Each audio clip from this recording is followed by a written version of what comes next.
Once again, welcome back to KC's Classes. KC's Classes-ന്റെ മറ്റൊരു എപ്പിസോഡിലേക്ക് എല്ലാവർക്കും സ്വാഗതം. This is Kiran CS.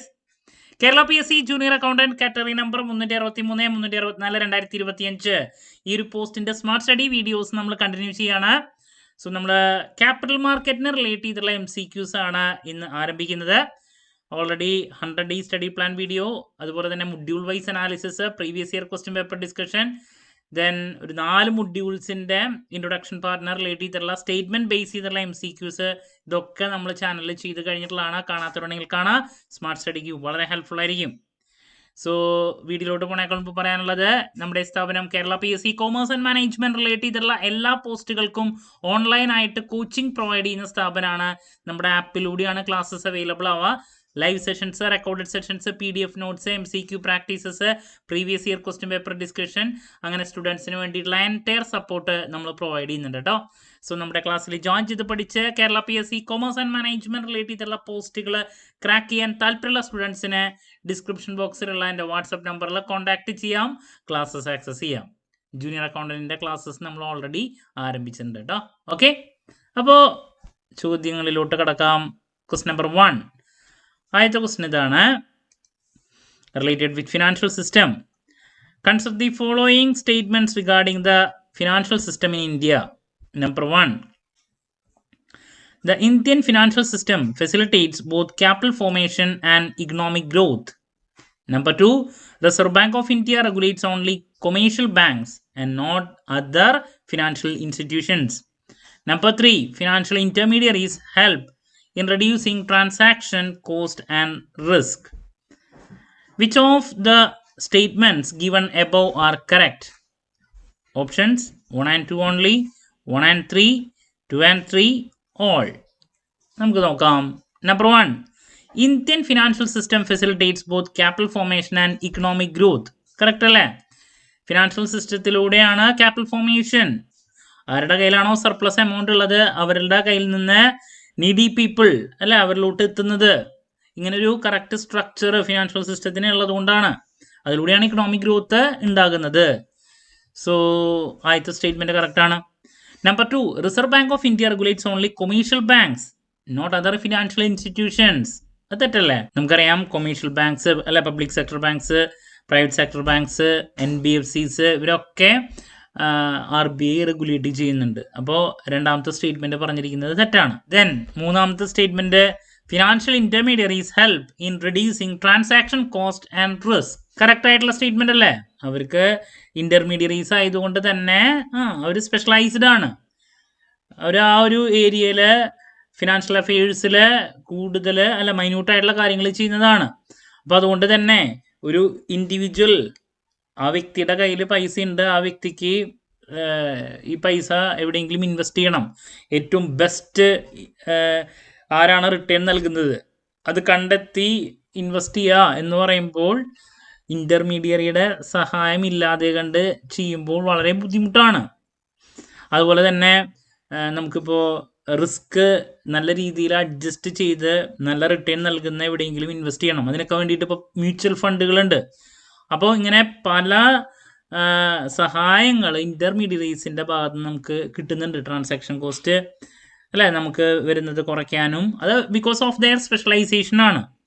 Risk അല്ലേ, അവർ റിസ്കിനെ അഡ്ജസ്റ്റ് ചെയ്യുന്നു ഡിവേഴ്സിഫിക്കേഷനിലൂടെയൊക്കെ ഇൻ്റർമീഡിയറീസിന് സാധിക്കുന്നു എന്നുള്ളതാണ്. അപ്പോൾ മൂന്നാമത്തെ സ്റ്റേറ്റ്മെൻറ്റ് ശരിയാണ്. അപ്പോൾ 1ഉം 3ഉം കറക്റ്റാണ്. ഓപ്ഷൻ ബി ആണ് ആൻസർ ആയിട്ട് വരാം. Okay, moving to question number 2. Question ഇതാണ്, consider the following statement. Financial institutions act as intermediaries between savers and investors. Number 1. Number 2. Financial markets deal only with long-term funds. Number 3. Financial instruments represent a claim on future income or assets. Which of the above statements are correct? 1 only, 1 and 3, 2 and 3, all. Okay, ആദ്യത്തെ correct അല്ലേ? Financial institutions act as an intermediaries between Xavier's and investors. ആരുടെ കയ്യിൽ പൈസ ഉണ്ട്, ആർക്ക് പൈസ വേണം, അവരുടെ ഇടയിൽ നിൽക്കുന്ന ഒരു ഇന്റർമീഡിയറിയാണ് ഫിനാൻഷ്യൽ ഇൻസ്റ്റിറ്റ്യൂഷൻസ് എന്ന് പറയുന്നത്. കറക്റ്റ് ആയിട്ടുള്ള statement. Financial market deal only with long time funds, അത് തെറ്റാണ്. ഫിനാൻഷ്യൽ മാർക്കറ്റ്സിലെ ലോങ് ടൈം ഫണ്ട്സും ഡീൽ ചെയ്യുന്നുണ്ട്, ഷോർട്ട് ടൈം ഉണ്ട്. ഷോർട്ട് ടൈം മണി മാർക്കറ്റിൽ, ലോങ് ടൈം ക്യാപിറ്റൽ മാർക്കറ്റിൽ. അപ്പോൾ രണ്ടാമത്തെ സ്റ്റേറ്റ്മെൻറ്റ് തെറ്റാണ്. Financial instruments represent A claim on future income or assets, അതും കറക്റ്റാ അല്ലേ? ഷെയർസ് ആവട്ടെ, ഡിബഞ്ചേഴ്സ് ആവട്ടെ, ബോൺസ് ആവട്ടെ, ഇതൊക്കെ ഫ്യൂച്ചറിലാണ് നമ്മൾ ക്ലെയിം ചെയ്യുക. ഈ പറയുന്ന എല്ലാ സെക്യൂരിറ്റീസിൻ്റെയും കേസിൽ അങ്ങനെയാണ്. ഫിനാൻഷ്യൽ ഇൻസ്ട്രുമെൻസിൻ്റെ നമ്മൾ ക്ലെയിം ചെയ്യുന്നു. നമുക്ക് ഇപ്പോൾ ഫിക്സഡ് ഇൻകം സെക്യൂരിറ്റി ആണെങ്കിൽ ഫിക്സഡ് ഇൻകം നമുക്ക് അല്ലേ, ഇൻട്രസ്റ്റ് നമുക്ക് ക്ലെയിം ചെയ്യാൻ സാധിക്കും. അതുപോലെ തന്നെ പ്രിഫറൻസ് ഷെയർസ് ആണെങ്കിൽ അങ്ങനെ, ബോണ്ടിൻ്റെ കേസിൽ അതിലും അങ്ങനെ, ഇക്വിറ്റി ഷെയർ ആണെങ്കിൽ നമുക്ക് ഡിവിഡൻഡ് കിട്ടാം അല്ലേ? ക്യാപിറ്റൽ അപ്രീസിയേഷൻ ആണെങ്കിൽ അത് എല്ലാവർക്കും കൊടുത്തതിന് ശേഷം ലാസ്റ്റ് ആയിരിക്കും ക്ലെയിം ചെയ്യാൻ സാധിക്കുക. അപ്പോൾ മൂന്നാമത്തെ സ്റ്റേറ്റ്മെൻറ്റ് കറക്റ്റാണ്. അപ്പോൾ 1ഉം 3ഉം ആണ് കറക്റ്റായിട്ട് വരാം. ഓപ്ഷൻ ബി ആണ് answer. Okay, moving to question number 3. Financial മാർക്കറ്റ്സിനെ റിലേറ്റ് ചെയ്തിട്ടുള്ളതാണ്. Number 1, financial markets provide liquidity to financial assets. Number 2, primary market deal with trading of existing securities. Number 3, price discovery is a key function of secondary market. ഏതാണ് correct എന്നുള്ളതാണ്. നമുക്ക് നോക്കാം. First statement എന്താ? Financial markets provide liquidity to financial assets. ശരിയല്ലേ? Financial മാർക്കറ്റ്സിലൂടെ നമുക്ക് financial അസറ്റ്സിനെ എപ്പോൾ വേണമെങ്കിലും വിറ്റ് പൈസയാക്കാം. ഷെയർസ് നമുക്ക് എപ്പോഴാണോ പൈസയുടെ ആവശ്യമുള്ളത് അപ്പോൾ നമുക്ക് വിറ്റ് പൈസയാക്കാൻ സാധിക്കും. ലിക്വിഡിറ്റി എന്ന് പറയുന്നത് വളരെ കൂടുതലാണ്. വളരെ കറക്റ്റായിട്ടുള്ള statement. Primary market deals with trading of existing securities, അത് തെറ്റാ. സെക്കൻഡറി മാർക്കറ്റിലാണ് എക്സിസ്റ്റിംഗ് സെക്യൂരിറ്റീസിനെ നമ്മൾ ട്രേഡ് ചെയ്യുക. പ്രൈമറി മാർക്കറ്റിൽ ആദ്യമായിട്ടാണ് അല്ലേ സെക്യൂരിറ്റീസ് ഇഷ്യൂ നടത്തുക. സെക്കൻഡറി മാർക്കറ്റിലാണ് ഓൾറെഡി എക്സിസ്റ്റിങ്ങിനെ ട്രേഡ് ചെയ്യുന്നത്. അപ്പോൾ രണ്ടാമത്തെ സ്റ്റേറ്റ്മെൻറ്റ് തെറ്റാണ്. മൂന്നാമത്, price discovery is a key function of secondary markets. Correct അല്ലേ? ഡിമാൻഡും സപ്ലൈയും ഈ പറയുന്ന സെക്യൂരിറ്റീസിൻ്റെ ഡിമാൻഡിൻ്റെയും സപ്ലൈയുടെയും ബേസിലാണ് പ്രൈസ് എത്രയായിരിക്കും ഒരു സെക്യൂരിറ്റിയുടെ വരാമെന്നുള്ളത് നമുക്ക് തീരുമാനിക്കപ്പെടുന്നത് അല്ലേ? Demand and supply. ഇപ്പോൾ സെക്കൻഡറി മാർക്കറ്റാണ് ഒരു എക്സിസ്റ്റിംഗ് സെക്യൂരിറ്റിയുടെ പ്രൈസ് തീരുമാനിക്കുന്നത്, സെക്കൻഡറി മാർക്കറ്റിലുള്ള ഡിമാൻഡ് ആൻഡ് സപ്ലൈയുടെ ബേസിൽ. അപ്പോൾ മൂന്നാമത്തെ സ്റ്റേറ്റ്മെൻറ്റ് കറക്റ്റാണ്. 1ഉം 3ഉം ആണ് ശരിയായിട്ട് വരിക. ഓപ്ഷൻ ബി ആണ് answer. Okay, moving to question number 4. Money market instruments generally have maturity up to 1 year. Capital market is regulated exclusively by RBI. Equity and debt markets are part of the capital market. നമുക്ക് നോക്കാം ഏതാണ് ശരി എന്നുള്ളത്. Number 1, money market instruments generally have maturity up to 1 year. Correct അല്ലേ? Short time മാർക്കറ്റാണ്, 1 year വരെയാണ് അതിൻ്റെ maturity period. Capital market is regulated by RBI. തെറ്റാണ്. നമുക്കറിയാം സെബി ആണ് ക്യാപിറ്റൽ മാർക്കറ്റിനെ റെഗുലേറ്റ് ചെയ്യുന്നത്. Then equity and debt markets are part of capital market. അത് ശരിയാണ്. ക്യാപിറ്റൽ മാർക്കറ്റിൻ്റെ പാർട്ടാണ് ഇക്വിറ്റി ആൻഡ് ഡെറ്റ് മാർക്കറ്റ് എന്ന് പറയുന്നത്. ഇപ്പോൾ 1ഉം 3ഉം ആണ് കറക്റ്റായിട്ട് വരാം. ഓപ്ഷൻ എ ആണ് ആൻസർ. നമുക്ക് ഒരെണ്ണം കൂടി ഇന്ന് ഡിസ്കസ് ചെയ്യാം.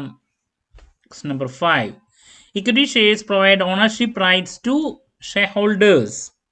Debentures always carry voting rights. Preference shares have characteristics of both equity and debt. നോക്കാം നമുക്ക്. Number 1, equity shares provide ownership rights to shareholders. Correct അല്ലേ? ഇക്വിറ്റി ഷെയർസ് നമ്മൾ എടുക്കുകയാണെങ്കിൽ അവിടെ നമ്മൾ ഓണറായിട്ട് മാറുകയാണ് ചെയ്യുക. ഓണർഷിപ്പ് റൈറ്റ് ആണ് ഷെയർ ഹോൾഡേഴ്സിന് കിട്ടുക. ഡിബഞ്ചേഴ്സ് ഓൾവേസ് ക്യാരി വോട്ടിംഗ് റൈറ്റ്സ്. അത് തെറ്റാണ്. ഡിബഞ്ചേഴ്സിന് വോട്ടിംഗ് റൈറ്റ് ഇല്ല.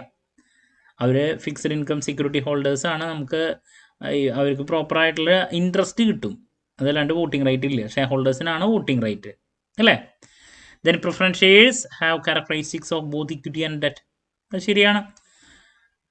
ഇക്വിറ്റി ഷെയർസിൻ്റെ പാർട്ടായിട്ട് വരുന്നതാണ് ഈ പറയുന്ന പ്രിഫറൻസ് ഷെയർസ്. ദെൻ അത് മാത്രമല്ല, പ്രിഫറൻസ് ഷെയർസിന് ഡെറ്റിൻ്റെ സ്വഭാവം ഉണ്ട്. ഫിക്സഡ് ആയിട്ടുള്ള ഡിവിഡൻഡ് കിട്ടും.